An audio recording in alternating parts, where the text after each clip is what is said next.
2 Kings 5. Now Naaman was commander of the army of the king of Aram. He was a great man in the sight of his master and highly regarded, because through him the Lord had given victory to Aram. He was a valiant soldier, but he had leprosy. Now bands of raiders from Aram had gone out and had taken captive a young girl from Israel, and she served Naaman's wife.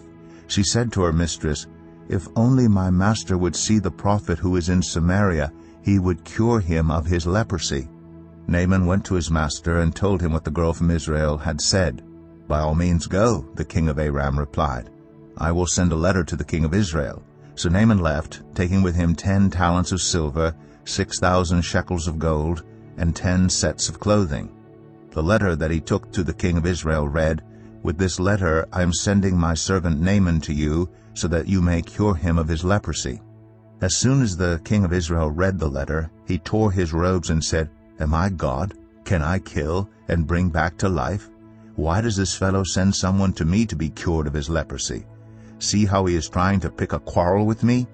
When Elisha, the man of God, heard that the king of Israel had torn his robes, he sent him this message, "Why have you torn your robes? Have the man come to me, and he will know that there is a prophet in Israel." So Naaman went with his horses and chariots and stopped at the door of Elisha's house.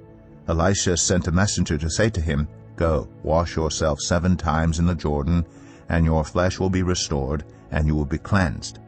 But Naaman went away angry and said, "I thought that he would surely come out to me and stand and call on the name of the Lord his God, wave his hand over the spot, and cure me of my leprosy. Are not Abana and Pharpar, the rivers of Damascus, better than all the waters of Israel? Couldn't I wash in them and be cleansed?" So he turned and went off in a rage. Naaman's servants went to him and said, "My father, if the prophet had told you to do some great thing, would you not have done it? How much more then when he tells you, 'Wash and be cleansed'?" So he went down and dipped himself in the Jordan 7 times, as the man of God had told him, and his flesh was restored and became clean, like that of a young boy. Then Naaman and all his attendants went back to the man of God. He stood before him and said, "Now I know that there is no God in all the world except in Israel. So please accept a gift from your servant." The prophet answered, "As surely as the Lord lives whom I serve, I will not accept a thing." And even though Naaman urged him, he refused. "If you will not," said Naaman, "please let me, your servant, be given as much earth as a pair of mules can carry.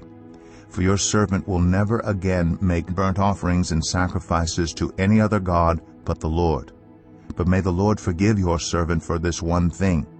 When my master enters the temple of Rimmon to bow down, and he is leaning on my arm, and I have to bow there also, when I bow down in the temple of Rimmon, may the Lord forgive your servant for this." "Go in peace," Elisha said. After Naaman had traveled some distance, Gehazi, the servant of Elisha, the man of God, said to himself, "My master was too easy on Naaman, this Aramaean, by not accepting from him what he brought. As surely as our Lord lives, I will run after him and get something from him." So Gehazi hurried after Naaman. When Naaman saw him running toward him, he got down from the chariot to meet him. "Is everything all right?" he asked. "Everything is all right," Gehazi answered. "My master sent me to say, 2 young men from the company of the prophets have just come to me from the hill country of Ephraim.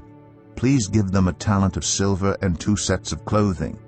"By all means, take 2 talents," said Naaman. He urged Gehazi to accept them, and then tied up the 2 talents of silver in 2 bags with 2 sets of clothing. He gave them to 2 of his servants, and they carried them ahead of Gehazi. When Gehazi came to the hill, he took the things from the servants and put them away in the house. He sent the men away, and they left. When he went in and stood before his master, Elisha asked him, "Where have you been, Gehazi?"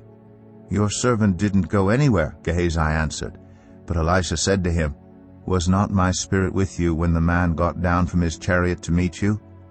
Is this the time to take money or to accept clothes, or olive groves and vineyards, or flocks and herds, or male and female slaves? Naaman's leprosy will cling to you and to your descendants forever."